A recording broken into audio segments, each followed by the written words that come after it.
আল্লাহু আকবার, আল্লাহু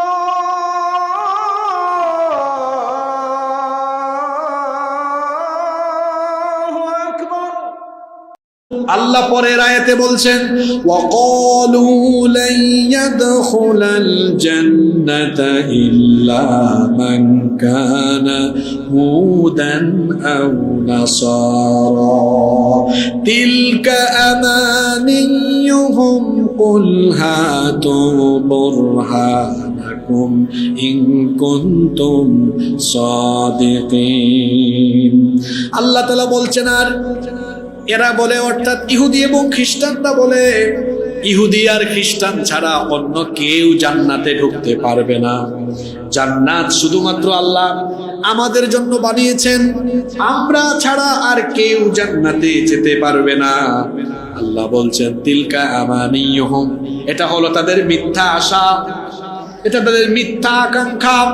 আল্লাহ বলছেন, কুল হাতু বুরহানাকুম ইন কুনতুম সাদিকিন, যদি তোমরা সত্যবাদী হয়ে থাকো তাহলে কোনো প্রমাণ নিয়ে আসো, তোমরাই যে জান্নাতি এটা তোমরা কোথায় পেলে? ইহুদি এবং খ্রিস্টানরা এমন দাম্ভিক, এমন অহংকারী ছিল, তারা বলতো জান্নাত শুধুমাত্র আমাদের জন্য, আমরা ছাড়া অন্য কেউ জান্নাতে যাবে না। কেন তারা জান্নাতি?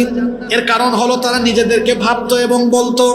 কোরআনে কারীমের 5 নম্বর সূরা সূরাতুল মাইদা এর 18 নম্বর আয়াতে আল্লাহ বলছেন, ওয়াকালাতিল ইয়াহুদু ওয়ান নাসারা নাহনু আবনাউল্লাহি ওয়া আহিব্বাউ।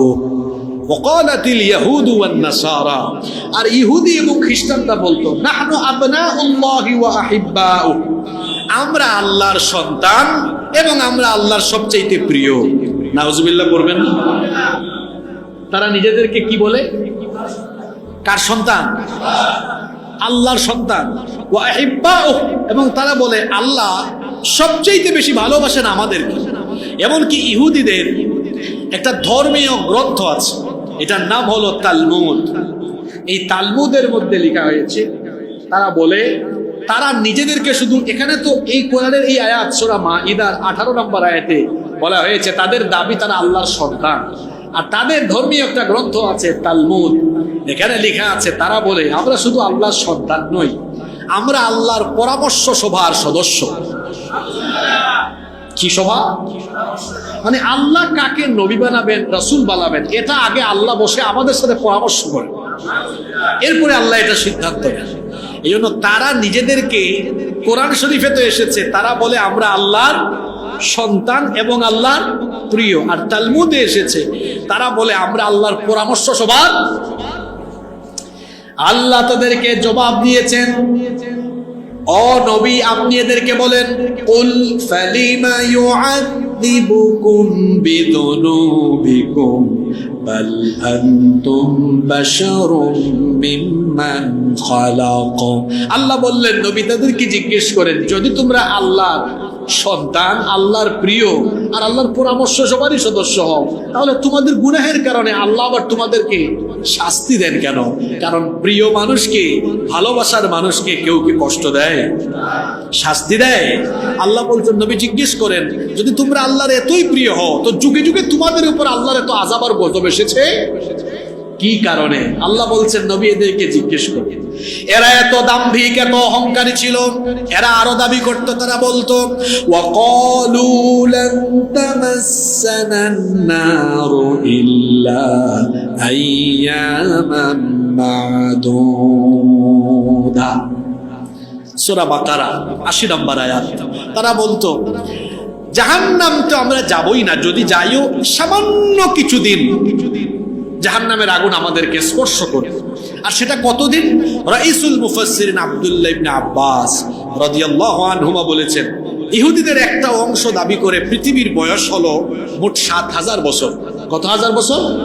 তো তারা বলে প্রতি 1000 বছরে একদিন, অর্থাৎ 7000 বছরে 7 দিন, সর্বোচ্চ বড় জোর 7 দিন আমরা জাহান্নামে পূর্ব, এর বেশি নয়। অর্থাৎ আমাদের জন্য তো জাহান্নামটা না, জাহান্নামে অন্যরা যাবে, আমরা জান্নাতি। কিন্তু যদি কোনো কারণে জাহান্নামে দিতেই হয় তাহলে সর্বোচ্চ 7 দিন। এটা ইহুদিদের এক অংশের দাবি। আর ইহুদিদের আরেক অংশের দাবি হলো যে জাহান্নামে আমরা যাবই না। যদি আমাদের পূর্বপুরুষদের একটা ভুলের কারণে আমরা জাহান্নামে যাই, তাহলে মেয়াদ হলো 40 দিন। কতদিন? তাদের পূর্বপুরুষদের ভুলটা কি? ওই যে মুসা নবী গিয়েছিলেন তুর পাহাড়ে, কতদিনের জন্য ভুলে গেছেন নাকি আপনারা?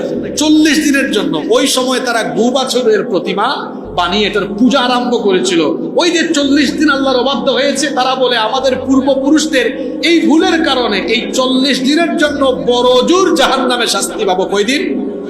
তাহলে ইহুদিদের 2 দলের মধ্যে এক দলের দাবি যদি যাইও তাহলে সর্বোচ্চ, আর আরেক দল 40 দিন। এক দল বলে 7 দিন, আরেক দল বলে, এটা 2 দল। আর আরেক দল তারা বলে আমরা এক মুহূর্তের জন্য যাব না, কারণ আমরা হচ্ছে আসহাবুল জান্নাহ, আমরা জান্নাতের অধিবাসী, জান্নাত আমাদের জন্য খাস, আমরা ছাড়া আর কেউ জান্নাতের গন্ধ পাবে না। আর আল্লাহ কোরআনে বলেছেন না, জান্নাতে কারা যাবে? ইহুদি আর খ্রিস্টান। তোমরা ঠিক করবা না, ঠিক করবেন কে? পরের আয়াতে আল্লাহ বললেন বালা মান আসলামা ওয়াজহাহু লিল্লাহি ওয়া হুয়া মুহসিনুন ফালাহু আজরুহু ইনদা রাব্বিহি ওয়া লা খাউফুন আলাইহিম ওয়া লা হুম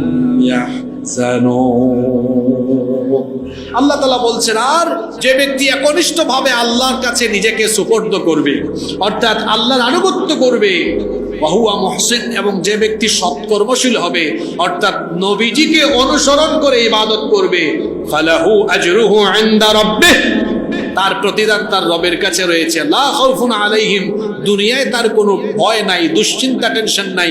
ওয়ালা হুম ইয়াহজানুন, আখিরাতেও তার কোনো দুশ্চিন্তা নাই। সুবহানাল্লাহ।